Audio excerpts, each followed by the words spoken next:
दोनों हाथों को कस के और भारत माता का जयकारा लगाना है। भारत माता की, भारत माता की, भारतीय जनता पार्टी। मंच पे विराजमान हम लोगों के बड़े भाई और भाजपा के वरिष्ठ नेता एम नारायण सिंह जी, जिन्होंने कार्यक्रम का यहाँ पूरा व्यवस्था किया और हम लोगों के स्वागत में, क्योंकि हम लोगों की ये रैली युवा मोर्चा के द्वारा तरैया से निकली थी और इस पड़ाव को अंबिका भवानी के परसों अंबिका भवानी से निकलकर तरैया में रुककर, तरैया से निकलकर कोपा में रुककर, जिनके यहाँ हम लोग प्रवास किए हैं नारायण सिंह जी, उसके बाद बैजू टोला में जिन्होंने स्वागत किया, आप सबको आमंत्रित हुआ, ऐसे धर्मेंद्र सिंह समाज सेवी और मुन्ना सिंह जी। और इस कार्यक्रम में हम लोगों के बड़े पुराने जुड़े हुए वीरेंद्र पिता है, हमारे क्षेत्रीय प्रभारी भारतीय जनता युवा मोर्चा के श्री चरणदास जी, हमारे युवा मोर्चा के जिला के अध्यक्ष पुष्पेंद्र उपाध्याय जी और हमारे जिला महामंत्री अंकित सिंह जी। यहाँ मंच सम्मानित मंच, क्योंकि कम समय मिला है सारी बात कहना है और नीचे कई लोग मोहन जी है, भोला जी है, सब लोग हैं। मैं सबको प्रणाम करता हूं और सबके अंदर बैठे उस परमात्मा को प्रणाम करता हूं। आप सबको पता है कि ये 8 साल मोदी जी के कार्यकाल का पूरा हुआ है। भारत के यशस्वी प्रधानमंत्री का 8 वर्ष पूरा हो गया है। अब नरेंद्र मोदी जी ने क्या काम किया है, हम माताओं और भाइयों से बताने की जरूरत नहीं समझते हैं, लेकिन कुछ बिंदुओं पर जरूर प्रकाश डालेंगे, क्योंकि उनके सारे जन कल्याण की योजनाओं से डायरेक्ट आम जनता को लाभ है। जितना आदमी बाबू के डायरेक्ट लाभ मिला था, कौनो दलाली नहीं थे, केहू बिचौलिया नहीं थे, डायरेक्ट मोदी जी भेज रहे हैं और डायरेक्ट गरीब के खाते में आ रहा है। हर गरीब जो है वो चूल्हे से मुक्त होकर वो गैस चूल्हे का इस्तेमाल कर रहा है, लकड़ी के चूल्हा से, प्रदूषण से मुक्त हो गया है। आप सब जान रहे हैं कि स्वास्थ्य संबंधित पहले किसी के घर में तबियत खराब हो जाता था, गरीब परेशान हो जाता था, उस देश के यशस्वी प्रधानमंत्री एक गरीब का बेटा जब देश का प्रधानमंत्री बना तो इस बात की चिंता किया कि अगर कोई के घर में गरीब के लड़का के तबियत खराब होता तो खातिर 5 लाख रुपया सहयोग देने के लिए आयुष्मान कार्ड हर व्यक्ति को बनवाया। आप लोगों को समझना होगा कि आजादी के बाद कांग्रेस जो हमारे देश पर शासन कर रही थी, क्या वो गरीबों के बारे में सोची? उन्हीं के प्रधानमंत्री राजीव गांधी कहे कि हम 1 रुपया केंद्र से भेजते हैं, अब मात्र 15 पैसा गरीबों तक पहुंचता है।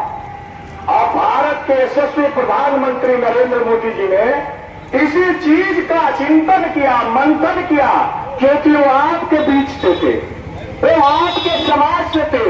समाज दो ही है आज के युग में, एक अमीर की है और दूसरा गरीब की है। कोई जात पात नहीं है, क्योंकि हम लोग एक देश के नागरिक हैं, एक ही मां के संतान हैं। इसीलिए हम भारतीय जनता पार्टी के लोग भारतीय जनता युवा मोर्चा के द्वारा आम जनमानस को जागरूक करने के लिए कि जनता जाने, अगर हम लोग जागरूक नहीं होंगे तो 75 साल पहले हम गुलाम थे, अंग्रेजों के गुलाम थे, और अंग्रेजों के गुलामी से मुक्ति दिलाने के लिए कितने महापुरुषों ने अपनी जान की बाजी लगा दी, कितनी माताओं ने अपने पुत्रों को आहूत कर दिया, और कितने भाइयों ने अपने पूरी शक्ति के साथ अपने भाइयों को उन्हें खोना पड़ा, कितने बहनों के जो है भाई खो गए इस आजादी के स्वतंत्रता सेनानी संग्राम में।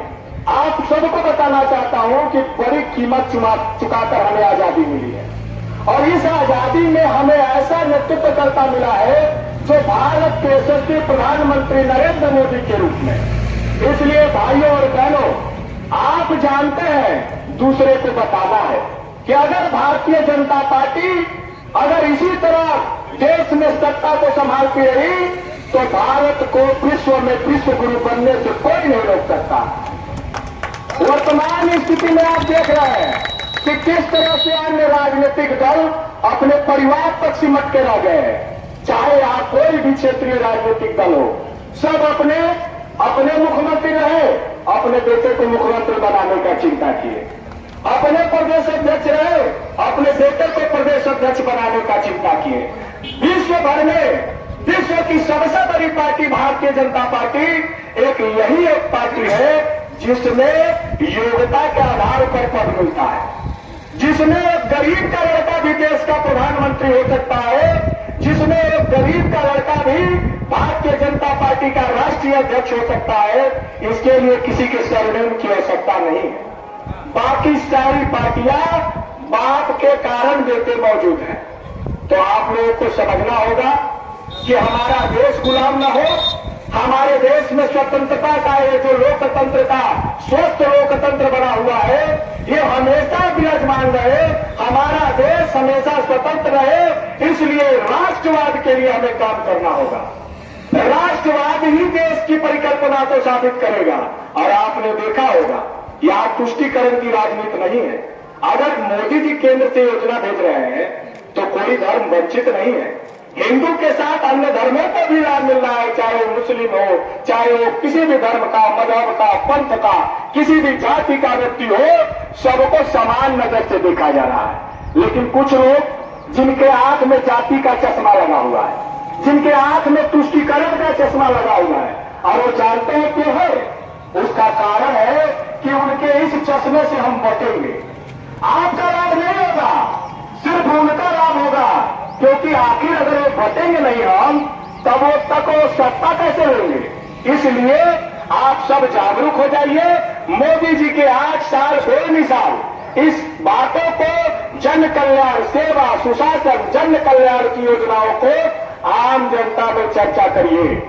देश का प्रधानमंत्री यशस्वी है, त्यागी है, बलिदानी है, और उनका परिवार नहीं है, वे पूरे 135 करोड़ आम जनता को ही अपना परिवार मानते हैं। हमारे मुन्ना भाई ने बताया कि रिविलगंज में आप लोगों को नोटिस मिला है कि यहाँ से दक्षिण तरफ से जितने भी मकान है उन्हें हटाना है। तो आप लोग निश्चित रहिए, इस बात को उन्होंने हमें जानकारी दिया है। हम अपने सांसद राजीव प्रताप रूडी जी तक ये बात रखेंगे और इनको ले जाकर रखेंगे। आप विश्वास मानिए, ये सरकार घर देने का काम कर रही है, घर छीनने का नहीं। इसलिए एकदम विश्वास रखिए कि भारतीय जनता पार्टी की सरकार घर दी है। जब से सरकार बना है तब से गरीबों का घर बनना चालू हुआ है, तब से गरीबों का गैस चूल्हा मिलना चालू हुआ, आयुष्मान कार्ड बनना चालू हुआ है, अकाउंट खुलना चालू हुआ है, और अकाउंट में पैसा भी देना चालू होगा। पहले लोग जो पूछते थे कि मोदी जी काहे अकाउंट खुलवा रहे हैं, तो मोदी जी काहे अकाउंट खुलवा रहे हैं, वो गरीब से पूछो, वो किसान से पूछो, जिसके अकाउंट में पैसा आया है वो बताने को तैयार है। और उसी के बल पे भारतीय जनता पार्टी हर राज्य में अपनी सरकार बना रही है, और आगे भी 2024 में देश के यशस्वी प्रधानमंत्री के नेतृत्व में हम सरकार बनाएंगे। बस इतना ही कहना चाहता हूँ। इसी के साथ मैं अपने भाई को विराम देता हूँ। भारत माता की वंदे मातरम।